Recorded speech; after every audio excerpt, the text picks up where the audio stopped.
What's up, Eagles Nation? What's going on in NFL world? How you doing, division rivals? This is Steven Hyder with Gate City Sports Channel, the sports channel where the cerebral NFL fan comes for about 10 minutes of daily content. All right, guys, so today's draft profile. We're talking about Sam Ehlinger. And I got to be honest with you. This is going to be an interesting one because I can see some controversy brewing over this particular prospect. I have a feeling that even if you look across the league in different scouting departments, there's not going to be a universal standpoint, a universal belief in this type of prospect. To begin with, what can, Sam Ehlinger, just the basics. He's a dual threat quarterback for sure.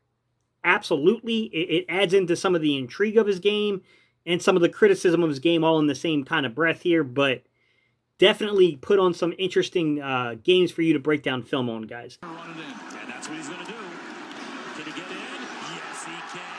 To begin with, going back and watching that Sugar Bowl victory over Georgia, very interesting game. If you guys want to watch that one, that's a really interesting game to watch to see kind of Sam Ehlinger or what he can be at his best. And then also the game I'm going to break down for you guys today. I'm going to just kind of take you through the way that I evaluate something like this. Breaking down what happened in Oklahoma last season and that 4 overtime football game, wow, it was a heck of a game to watch, guys. I'll try to link a video down below for you guys, that way you can see the game if you want to watch it, but it's a heck of a game to sit back as someone who analyzes the position and kind of see this guy go through and play, this young kid play like this. I mean, play fake. Sam Ehlinger rolls, looks, Sam, touchdown. Interesting for sure, guys. So I'm going to break this down into a couple of different areas. To begin with, I'm going to break it down by his fundamentals, okay?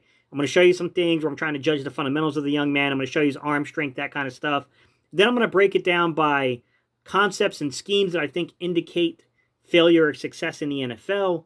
And then also the things that you can't predict failure or success in the NFL. It's just a breakdown in the play and how you judge playmakers, okay?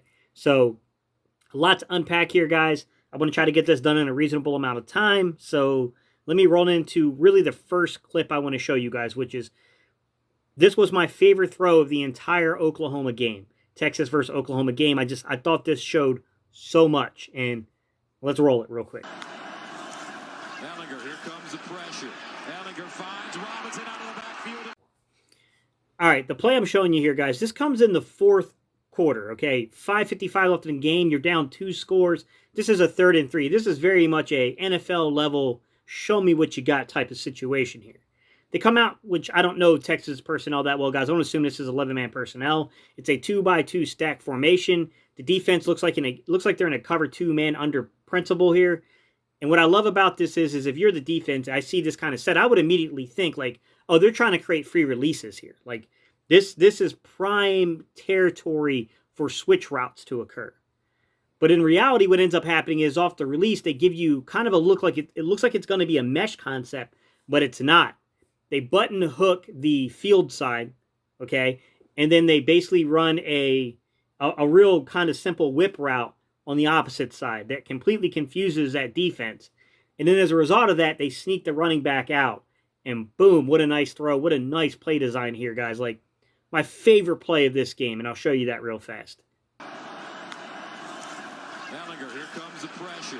Ehlinger finds Robinson. Let's talk about the advanced analytics behind Sam Ehlinger's play, because that's a good start to get a feel for the conversation of the scheme being run here. So his time to throw is 2.75 seconds.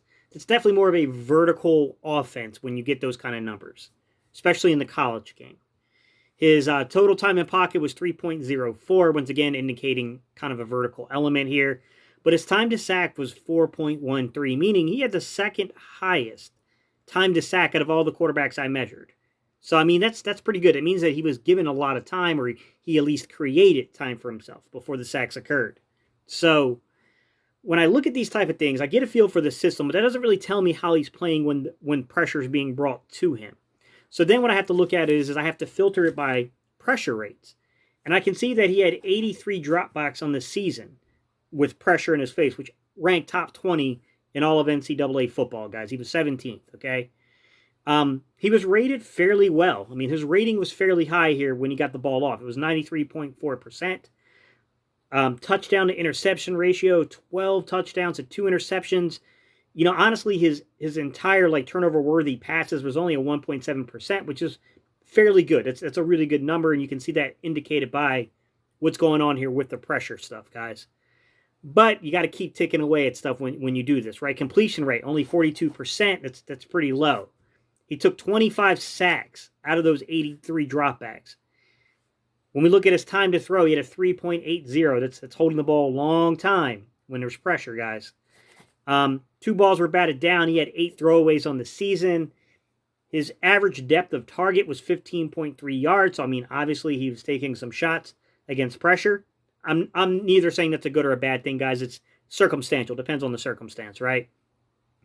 And then, look, he had 4, big-time throws against 3 turnover-worthy passes. So, I mean, a little bit of a mixed bag. So what I'm going to do is I'm going to break down the film and just go to the clips in this game and show you how he played versus the pressure by each of the film clips and then break down what I'm seeing here. Sam Ehlinger. And he's sacked by... As I just stated, guys, he was sacked a lot. And when you go to this one and you look, it's early third quarter this play's coming in, right? He's backed up. It's a 2nd and 16 play. Pressure's probably going to come on this type of situation, right? They come out in 11-man personnel. They got 2 receivers to the boundary side, 2 to the field side. What you have to do is you have to watch the route. So you're going to see that one of those on the field side, one of those routes is just going to be a simple little drag route here. What Ehlinger needs to see is he needs to see the vacated zone that's going to occur from the linebackers coming with pressure here. The minute those linebackers vacate that zone, you can't, look, the offensive line played crappy, there's no doubt. It's still on Ehlinger. You see that vacated zone, you've got to hit the drag route there. That's just a simple, easy, nice little gainer if you can do that. And it's on him because that's the proper read, right? You can look at the right tackle. Christian Jones absolutely gives up the outside edge, and then pressure is pretty fast in Ehlinger's face as a result of that, right? The problem is you passed up on that drag route, and now you're getting sacked. That's why you got 25 sacks coming on the season underneath pressure. Sam Ehlinger. And he's sacked by that. All right, guys. Now I want to paint this in a better light. Like, I want to show you what Sam Ehlinger can do when he's really cooking on pressure rates. Because he didn't get rated that highly by not seeing pressure all the time and failing to make the proper reads. I mean, there's some good here, too. And if you go into, like, this is a good play to break down because it's a 3rd and 7. It's deep in the third quarter, and they're down 24-17, right? This is when you need a play. And you got a 2-by-2 stat coming out again, indicating there could be an attempt for a free release here if you're the defense.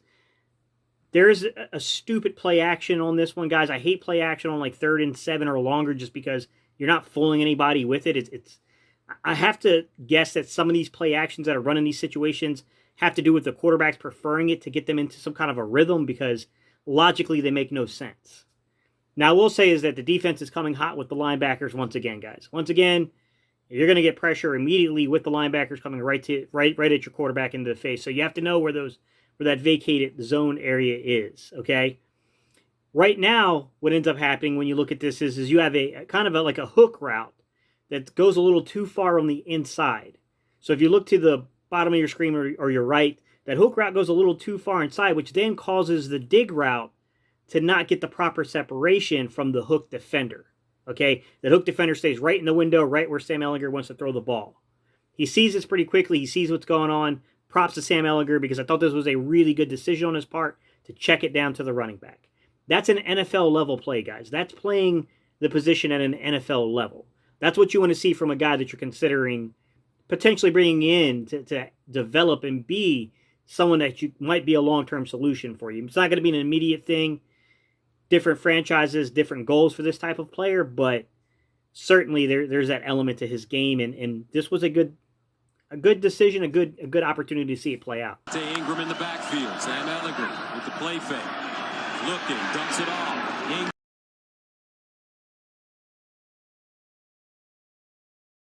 gets his shoulders square, looking for the first. All right, guys, now I want to talk a little bit about some mechanical issues I saw from Sam Ehlinger in this game. And they reared their head on other games I watched film on. I was like, okay, like this is an issue that's going to have to be worked on. He's going to have to get with a private coach and figure out this footwork issue. The issue with Sam Ehlinger is on vertical passing concepts. he has a really bad tendency to get his hips late around on those throws. And you can see that the telltale sign of this, guys, is that knee swings out way too far.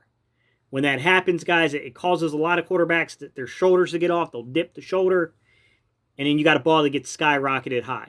I thought, he's got really good arm talent, and he fights through it, and sometimes he still makes a really good play, a really good pass on the ball, even though he's doing that. But at the NFL level, those little hiccups in your mechanics can get you in a lot of trouble. First down, Ehlinger.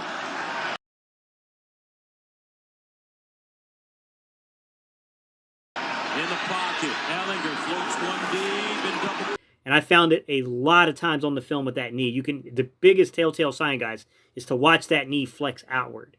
Shouldn't be like that, man. It causes him to have a crazy lean in his body. That's not good. You won't get away with this at the NFL level. You got to fix that. I've heard some guys make comments about him being Tim Tebow-like. I think he's very similar to maybe a right-handed Tim Tebow. I think it's a little exaggeration. Like, I get where they're coming from. I'm not saying that they're ridiculous in that, but pull it back, man. Tim Tebow never had the arm talent that Sam Ehlinger has. Like, I don't think that's a fair one. Like, I get the dual threat aspects of it. Some of the mechanical flaws we see from him as a passer, I get it, but it just feels like an oversimplification of what's going on. Just to say that it's a Tim Tebow-like situation. Like, to me, that's oversimplified here. All right, I'm going to move past that, guys, and I'm going to talk about arm strength. And I'm going to show you the telltale sign of arm strength and how you judge it. 9. Ehlinger to throw it on first down. Rips one off. And anytime I look to judge arm strength, there's one thing I'm looking at. Far hash throws. Those are the greatest indicator of a guy's arm strength, his arm talent, right? And when I looked at Sam Ehlinger, there was one play in particular in this game that I saw it and I was like, okay, he's got a good arm. Now, I'm not going to say it's elite. I don't know. Without velocity readings, can't say that, guys. What I can say is I can tell you right now he's got an adequate NFL-ready arm.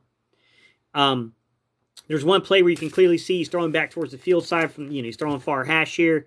Hits a guy like on a little, I can't remember if it was an out route or if you hit him on like just a curl or, one of those kind of like little hook kind of routes here. But good strong throw, hits the guy, loses his footing for a second, picks it back up, finishes off the play, guys. I mean, that's a really good indicator of a guy that has a decent arm. It's decent arm strength, right? And then you can kind of look at some of the vertical passing concepts, even though his fundamentals were off.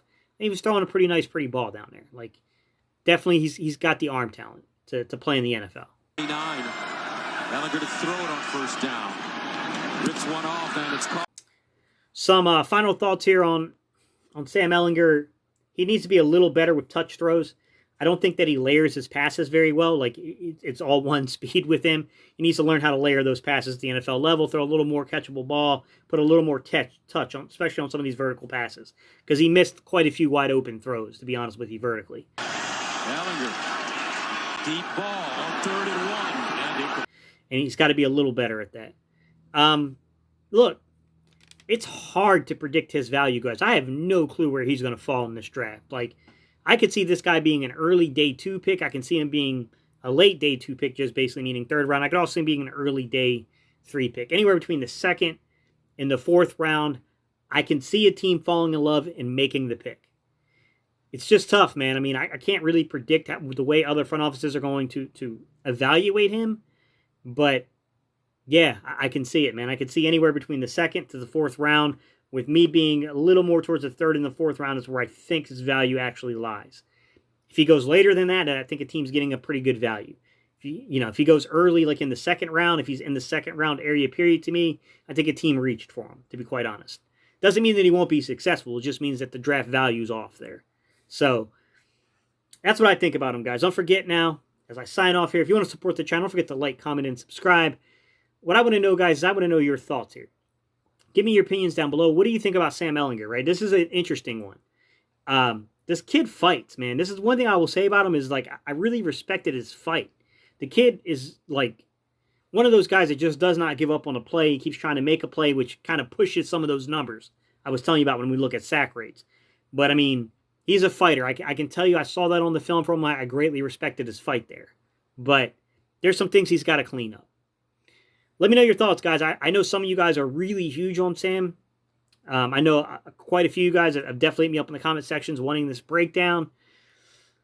I think it's risky, to be quite honest, but I definitely think this is a guy that if you can get him at the right value, if you get him at the right draft pick, then you got something that's worth working with. You got something that's worth developing here. Like there's definitely moments where I can see this guy coming in and then people be going like, wow, man, like he should have been drafted higher. I can see that. There's certain guys that you just know that if they're in the right system with the right opportunities, with the right coaching, and they take the situation and they take this, the scenario seriously, they might come out on top. He's one of those guys, in my opinion. All right, y'all. That's what I got for y'all today. Peace. I'm out here. See y'all tomorrow morning, guys.